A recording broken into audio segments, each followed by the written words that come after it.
Hey North Coast, Chris Hilken here bringing the Daily Dose in the book of Judges chapter 2. Today, Judges chapter 2, it's in the Old Testament, Genesis, Exodus, Leviticus, Numbers, Deuteronomy, Joshua, Judges.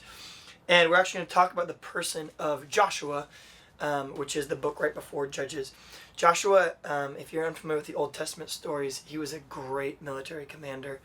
A lot of really famous verses that we still say today come from the interchanges between God and Joshua and angels and Joshua, and most specifically Joshua 1:9, where the angel commands Joshua, be strong and courageous, do not be terrified, or for the Lord your God is with you wherever you go. And God he was faithful to Joshua. And probably the most famous battle is the Battle of Jericho, where Joshua is instructed to march around the city of Jericho a certain number of times for a certain number of days, and then to blow a horn, and these impenetrable walls of Jericho fall because God had promised ahead of time that he would give them the promised land and give them the land of Canaan. And so Joshua, in faith and obedience, does this, and he's able to accomplish a great military victory. And I mean, just imagine being Joshua's grandkids and getting to look through his photo albums of what God had done for the Israelite people over and over again. But it almost seems like he didn't make a photo album, obviously because of photographic inventions weren't around at that time. But oral traditions, the stories, the artifacts, the remembrances, the anniversaries, all of these different monuments to God's faithfulness. It seems like Joshua didn't really have one for God. It's almost like he just expected that the next generation would know and kind of through osmosis would figure this stuff out. And if there was one fatal flaw of Joshua, I think it takes place in the book of Judges chapter 2, and it says this.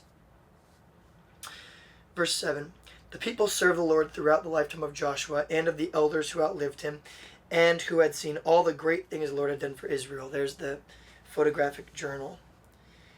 Verse 8, Joshua, son of Nun, which is his father's name, not his, it's not that he didn't have parents.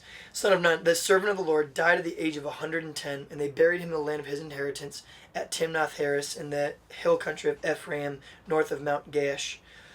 Then verse 10, after that, a whole generation had been gathered to their ancestors. So after all those people had died, another generation grew up who didn't know the Lord, and they didn't know what he had done for Israel.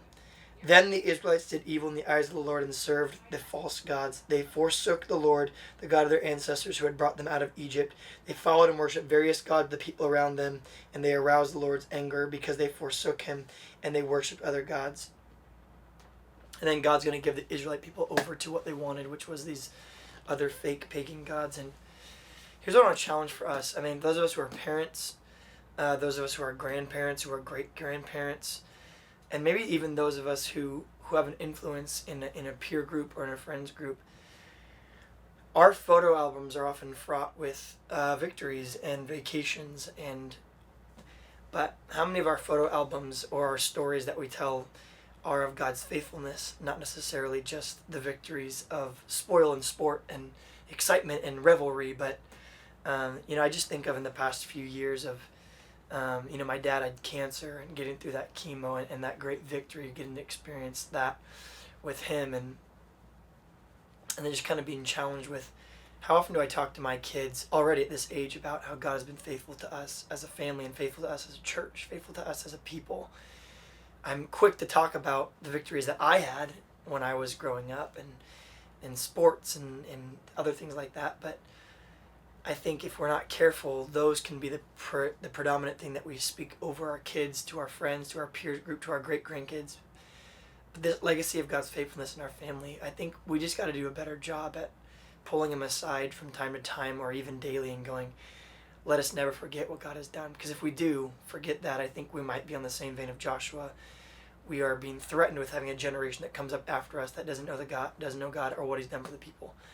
And I think that'd be one of the most dangerous things that we said about any of our leadership or any of our parenting, is our kids didn't know God's victories. Maybe pull someone aside today. Maybe start that monumental photo book in your household of what God has done for you and for your family. We'll see you guys tomorrow.